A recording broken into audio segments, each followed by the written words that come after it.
It may be a year before we elect North Carolina's next governor, but the race to win the primary is already underway. And one of the Republicans running for the top job is State Treasurer Dale Folwell. CBS 17's Russ Bowen sat down with the treasurer today. And Russ, he raised some concerns about recent action his own party took within the state legislature. That concern actually has to do with transparency. I also talked to the Treasurer Folwell about the questions people have raised when it comes to his criticism of the cost of weight loss drugs to the state of North Carolina. You've run for statewide office before. You've lost some a couple of times, but you've won as well, 2 times in a row as state treasurer, handedly. You could run again and have a good chance. Why governor? Well, I've been honored to be the keeper of the public purse for the last 7 years, and as the state treasurer of North Carolina, I promised to be the best treasurer money couldn't buy, and I intend to be the best governor that money can't buy. We've lost sight of the meaning of words, and the root word of governor is to govern. I'm not necessarily interested in being called the governor, but I do want to take my ability to listen, act, and fix to parts of the state government that report to the governor of North Carolina. The governor is the CEO of the largest business in the state, employs more people, buys more light bulbs, more paper towels, and more everything.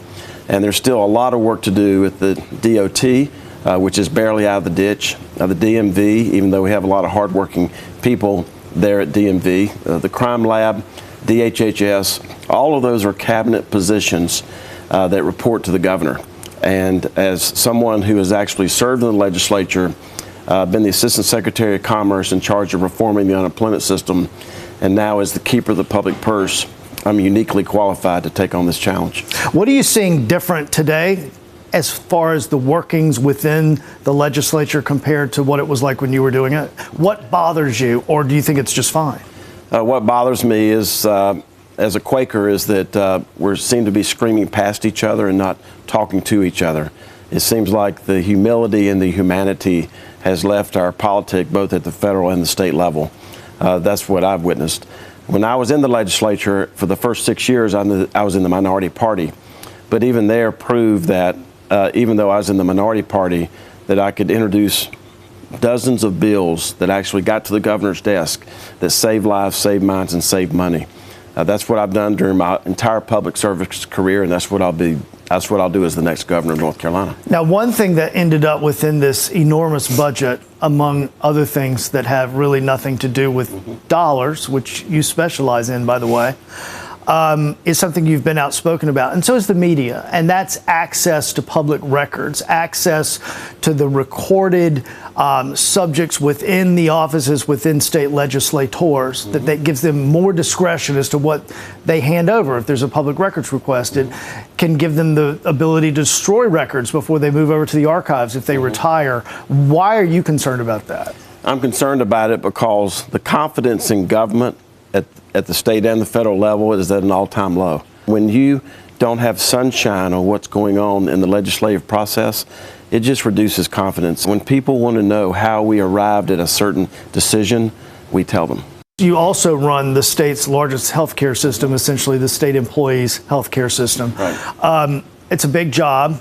And you've also recently been outspoken, or at least raised some concerns about some of the weight loss drugs that are becoming more popular. They're very expensive, as you say. So what's your concern at this point with that cost? Well, my concern is that this drug, not questioning the efficacy of it, has the potential, one drug, of bankrupting the state health plan, which is already facing financial challenges because of the increased cost of prescription drugs and healthcare services. I normally bring the 2 vials around for my props, but I forgot them today.